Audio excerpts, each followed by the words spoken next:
Well, hello again. We're starting this day out with a bang, literally. Let me show you what I'm talking about. I was working on that second rotor when I heard this tremendous explosion, boom, and then there was a second one and a third one over the top of these trees over here. There was a tremendous cloud of black smoke, and then a third one went off, kaboom! It was like some guy was firing a cannon. There's some people that live over there, and an ambulance just showed up. So I don't know what that's all about. Well, whatever it is, none of my business right now. If it infringes on my property and it becomes my business, then there could be a problem. But right now I'm getting back to working on the rotor, and I am going to knock out these two races. The other rotor is still soaking in the vinegar. Boy, we got a lot of sirens coming our way. What's this here? This is a EMS truck, or a fire engine, I guess. That guy knows how to draw attention. I hope he's okay. They're kind of a strange bunch of people over there anyway.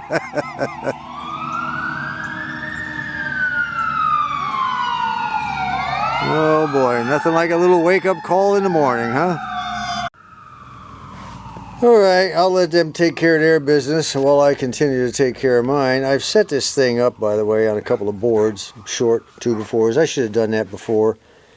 Just a little hint that I wanted to pass along to you. That gets it up off. That way when you knock out the race, and you don't have to keep picking it up to finish the knockout. It'll just go right down on the bench. Let's go ahead and try to remove the front race. I have this one out, of course, which we already took out. Let's see if I can get that front race out. Now the front race has no slot like this in order to put the the punch down in. So I've got about this much rim to catch down in there, and I have to catch it about like that. So let's see how that works. Well, that punch was too fat. It's just too fat to catch that edge. So let's go with a skinnier one here. See if that'll work. I need to catch that and just bang on it. Well, that brilliant idea didn't work too well. It's still a little bit too fat. So what I need is something flat to catch that edge. I've got this big old giant heavy-duty screwdriver I've had for about 100 years. It has really served me well.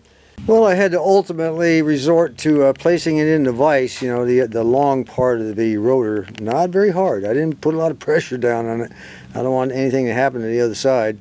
But I was able to go ahead and knock it down through. First with the screwdriver, which gave me enough. It separated it about that far. Then I went ahead and took the punch, the long skinny one that I had, and I finished it up all the way around. Piece of cake. Let's see if I saw it down here somewhere. Here it is. And there she is. There's the smaller race. This is the outside race.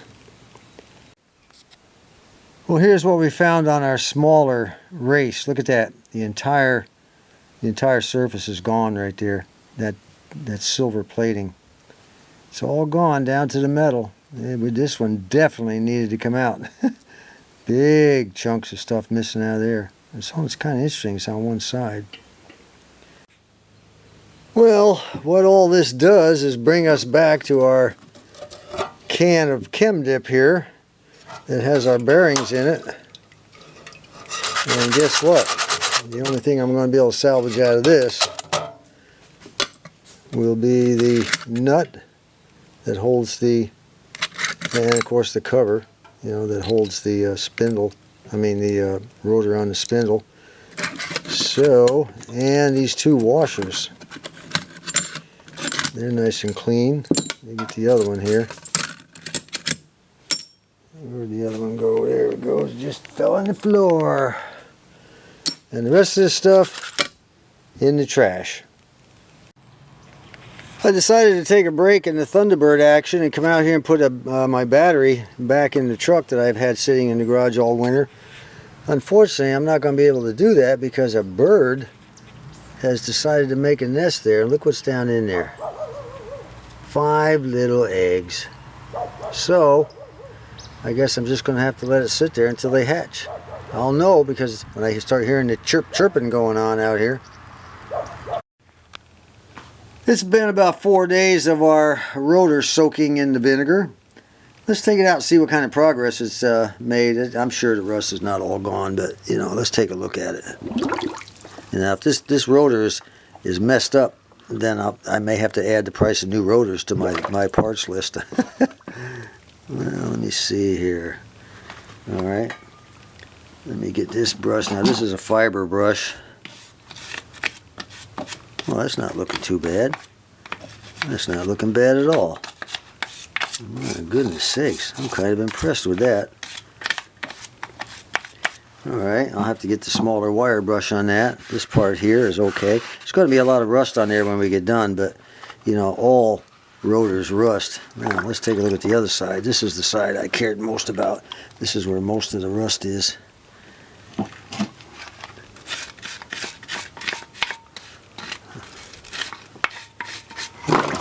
Oops. Okay, it's coming off, but it's going to take a while longer. Probably, this is going to be a good soak here. One of our subscribers named Gordon, he soaked his drum. He had one of his drums from the drum brakes on his. He soaked it. It was really rusty. He soaked it in vinegar, and he says vinegar works. I think I've already mentioned it. You'll see that maybe in this video, probably. So if you see two brake drums side by side, one clean and nice and shiny and new, and the other rusty, you'll know who I'm talking about. Gordon says I purchased my Survivor car back in August of 2017. She had been sitting untouched in her one and only owner's garage since April of 1977. Wow. The car is complete and the only replacement parts were the exhaust and tires. She has 69,300 original miles. Otherwise, she is all original. I've been working on her off and on between chasing my 9 grandkids and the other stuff of life. I've worked through rebuilding the brakes and carburetor along with a general cleanup under the hood and the interior, which was near perfect. I got her running back in December, and although rough now, she'll purr like a kitten, or should I say growl like a lion, once she's all tuned up. The car's back home in Washington, Michigan, and I'm stuck here in Florida for the winter. I've been documenting my work on my YouTube channel, which I know you've seen as you've been gracious in your encouragement and comments. So all the best to you and your good lady, and I look forward to working alongside you, albeit virtually, as we bring our cars back from the brink. Cheers, Gordon.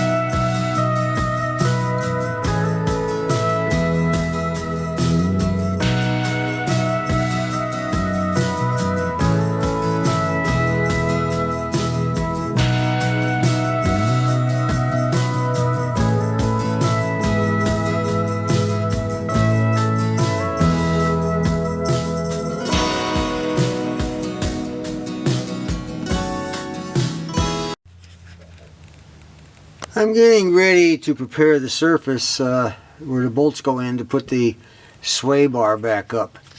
And you know, a lot of times the question is, well, how do you clean up something like that? It's kind of messy.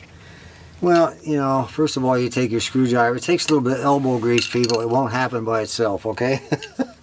You get under here and you scrape up all the heavy stuff best you can, all the way around with a screwdriver or some kind of putty knife, flat blade or something. Work at it, work at it, work at it, work at it.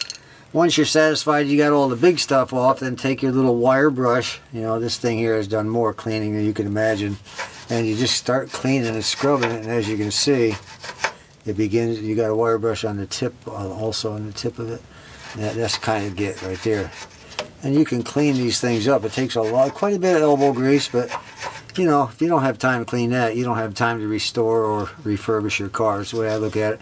Just keep working at it until it's clean. And I'll come back when I get that done. Alright, she's looking pretty good now. I got most of the rust off. Now, next thing you do, be careful when you're up in here, by the way, guys. There's little sharp weld spots and everything that'll slice your fingers open. I go nice and slow and take my time, but you know, when I was younger, I wasn't quite so patient. You know, I just sliced my fingers open all the time. So you young types, be sure to wear some gloves, you know, that don't, I'm not talking about rubber gloves. I'm talking about, you know, good substantial gloves that you won't cut your fingers open under there. You don't want to be cutting your fingers open where there's rust. We're talking tetanus shots. By the way, those tetanus shots don't tickle. Anyway, now that we're all done with that, I got up underneath here. I got up underneath here as well, every place I could get. Now we take a little bit of good old-fashioned Walmart brake cleaner, brake parts, and we give it a good spray. Just don't spray your face either. Give it a good spray.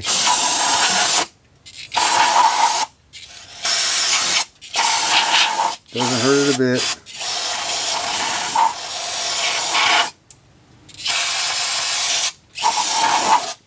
Now we just let it dry. Alright, she's dry and looking pretty good. And now all that rust colored thing is primer paint on there. Some of it's probably a little bit of rust. So what we're going to do is we take our next step, which is our Permatex rust remover. And we're going to give this one a coat. The one on the other side's all cleaned up and ready to go also. I'm just going to spray this all out and get this stuff all over everything. And then just let it set for 24 hours. I don't know if you can see that or not, but I gave it a real bath. Both sides got a real good bath. I wanted that thing coated heavily. By the way, anybody who uses this stuff, and I highly recommend that you do, this is a proven item as far as I'm concerned. Make sure you shake it really good before you spray. Give it a good long shake. Makes it work better. Well, she looks pretty good. All I'm going to do now is kind of give it a nice shot of paint and primer together. I'll get up underneath there and shoot it this way. And then after this dries, we'll go ahead and put some undercoating on it. We're going to do the same thing to the other side of the car. I got a request from our good buddy George up in Michigan. He said, John, down in the lower quarter panel, rear quarter panel of this of the car, on both sides are some drain holes. They're on the inner fender, not this part. And he said, can you know, the panels I bought do not have the holes. He said, can you look underneath your car and either take pictures or take some videos to show me what the holes look like and where they're located. I said, okay, fine. So I said, that's great, because I hadn't even noticed any holes there, you know. I don't know why. I've been under there 1,000 times and never bothered to look. I guess I was fixated on other things. Well, I'm glad he did contact me, because it's been a little bit of an education. I have a little bit of rust down there I didn't know I had. And let me show you what I sent him. I told him I'd probably include it in this video for anyone else that may need to know. Now, the one on the left side of the car is different from the one on the right side of the car, because the one on the left side drains the water that accumulates here. There's a hole down in there. See that hole? It's a water drain, and the hose runs out right here on the bottom from there, and it runs down into here to a rubber gasket. Now let's go underneath and take a look at that. Now here's where it comes out. This is a big old rubber gasket here. It's got 3 screws holding it in. I don't even know if you can buy those. I need to eventually get these mufflers out of here so I can take a look at all this. Now up here in the front, there is another drain hole right at the front. And those are just 3 holes, apparently. There may be something missing there, I don't know, but it just looks like 3 holes. I don't know if that's a rust hole or not, but it's got 1, 2, 3, and let me see if there's something in the back here. Now all the way to the rear there's no other hole, but there is a rubber hole. I mean a hole on the other side that has a rubber plug in it. I'll let you see what that one looks like next. So that's all that's on the left side of the car. Just this. It's back about a foot. Looks like about a foot from the front edge. And then of course your holes up here in the front. And very, very front. First one's back about 1 inch. Now again, it's the same kind of hole on the front, and I hadn't even noticed this thing being rusted out. Ooh, so these mufflers are going to have to come off. I'm going to have to do a patch job.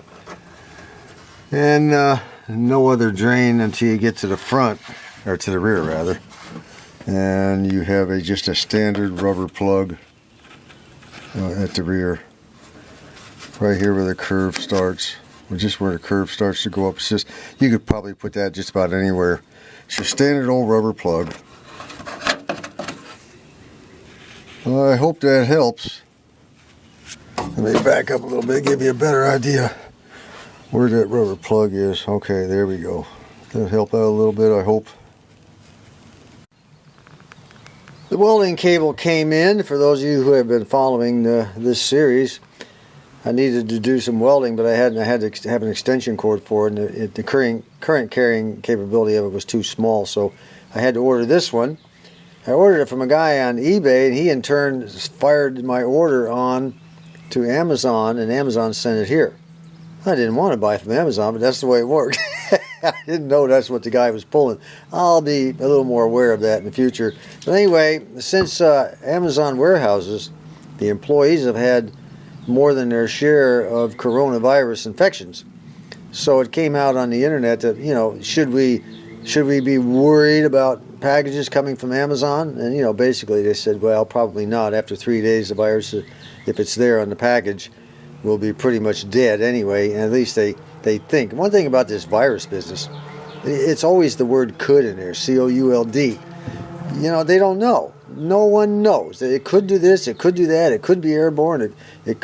So they said, look, if you're worried about it, spray it with some Lysol kind of disinfectant type stuff. They gave you a list of what to use. So that's what I'm going to do. I'm not taking any chances. I don't know. You know, it could cause me to get the virus. We are getting ready to weld. Now I haven't strung the welding wire through here yet. I wanted to make sure everything worked okay. The way you, you know, once you get the wire off of here and you make sure you don't let go so it just unwinds everywhere, you don't want to do that. You bring it out, cut the end off nice and straight, and you feed it through, all the way through, and then hit the button on the handle, and these two wheels will spin. Let me show you what I'm talking about here.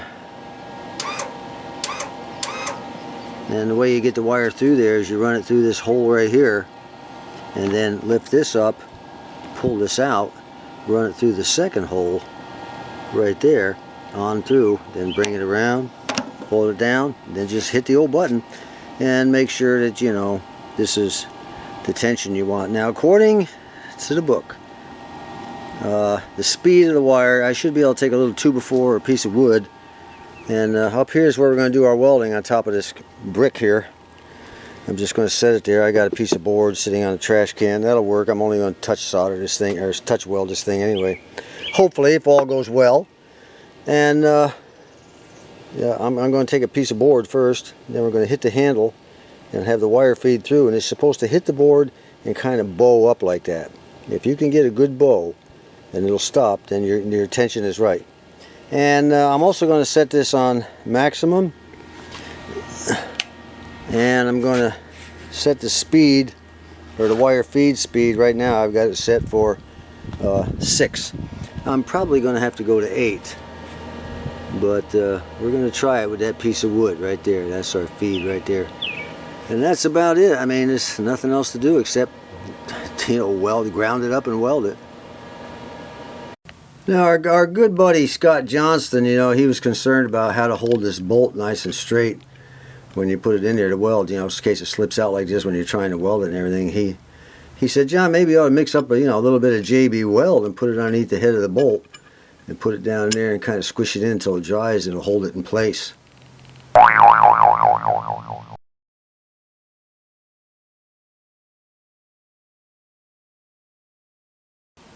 Well, here's the way we're actually going to do it. I took the old nuts that came off the old bolts. I just threaded them on up, made them nice and tight, and then I'll just unscrew them once I get it welded. If I get it welded, or if I butcher it, or whatever. I do not know. Well, I did something right. Okay, the wire's feeding through. Now let's see what happens. I'm going to have to run it all the way through.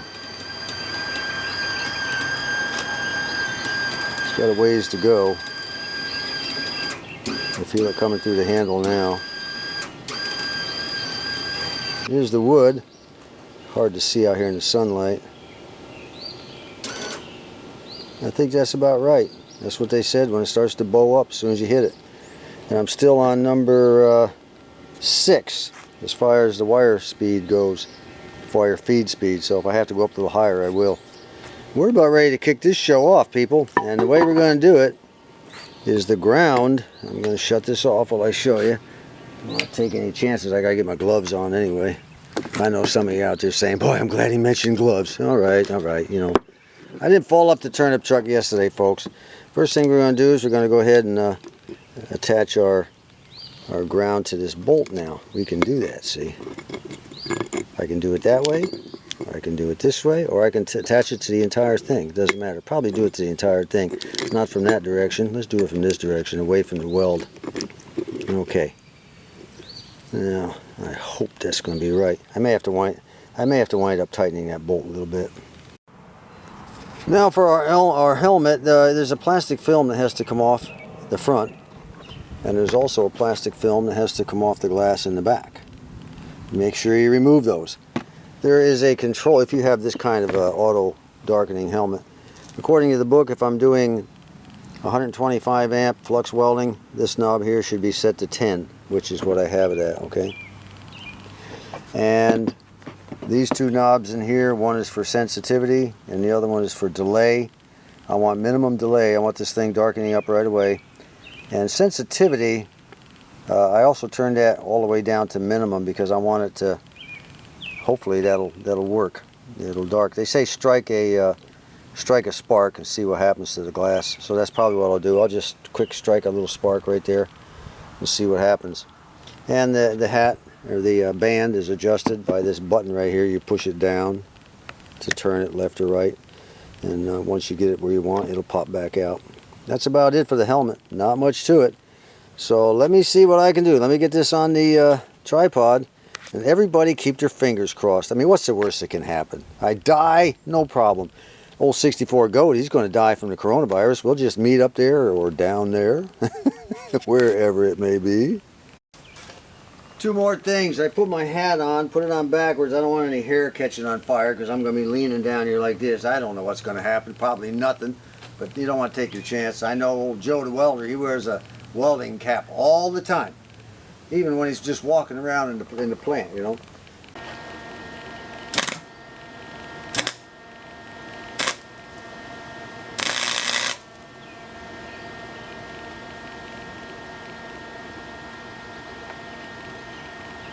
Well, that's not bad for my first try. Just like soldering. Let me try a little bit more.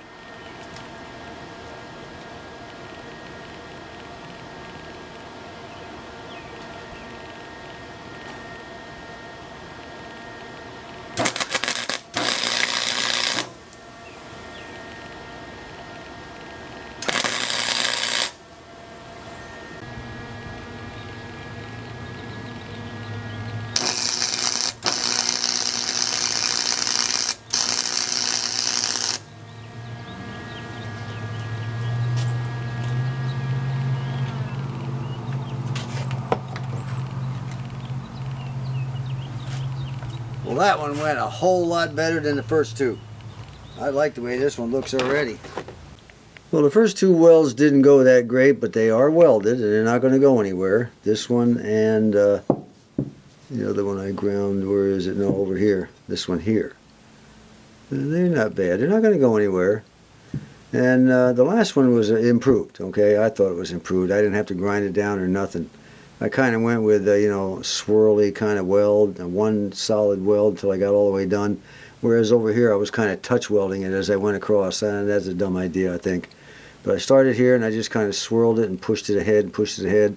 I didn't want to weld the entire, front up with this thing, but that looks, I think, a whole lot better. So next time we'll put this on the shock and get it in the car, get the shock in the car. We'll finish getting that sway bar up and whatever else happens to come our way. So until next time, this is John.